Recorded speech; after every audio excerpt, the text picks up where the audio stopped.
Ассалаумағалейкум достар, бүгін сіздерді өте бір қызықты бір құжатпен таныстыратын боламын. Бұл құжат Франция Республикасы, қазіргі Францияның ұлттық кітапханасының архивінде сақталынған. Құжаттың нақты хронологиясы 1856 жылы білдіреді. Құжаттың атауы қазақ өлеңі деп аталады. Осындай атпен екі өлең жарық көрген 1856 жылы Парижде осындай баспадан шыққан. Мен сіздерге салып қойдым.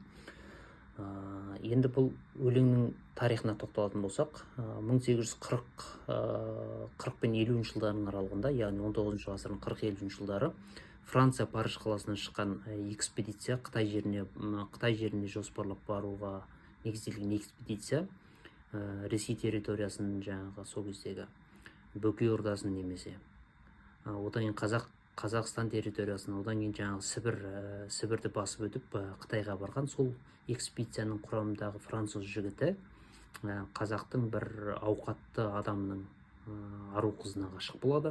Бірақ ештеңе нәтиже шықпайды енді. Кейін экспедициядан келгеннен кейін өлең арнаған екен.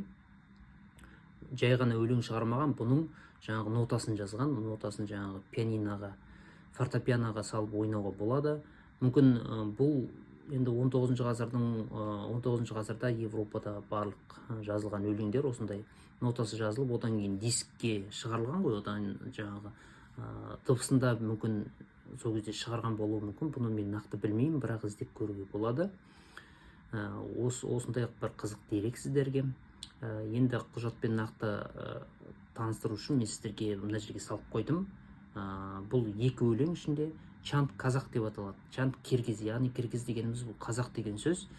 Біріншісінде ақ қар жауып тұр далада деп осындай басталады. Оны мен салдым. Екіншісінде бұл өлеңнің шумақтармен берілген. 6-7 шумақтан тұрады. Мен шумақтарында жазамын, және бұның аудармасын мен сіздерге астыға текстке саламын. Осыдан көрсеңіздер болады. Аудармасы бар. Текстін салып қойдым. Бұл бір ерекше бір тарихи оқиға деп білемін. Сол кездің біз айтады ғой, енді қазақтың қыздары осындай болған, мынандай болған деп, сауатсыз болған, осындай болған деп. Енді бұның бір дәлелі міне. Қазақтың қыздары өте таза, өте жаңағы әдемі, өзін күтетін сондай деңгейде болғанын білдіреді.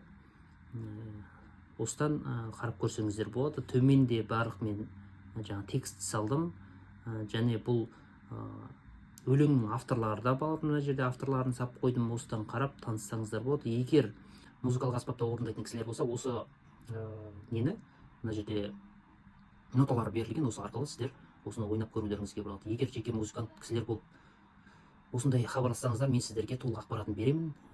Және басқа да қосымша ақпараттар бар. Аман сау болыңыздар.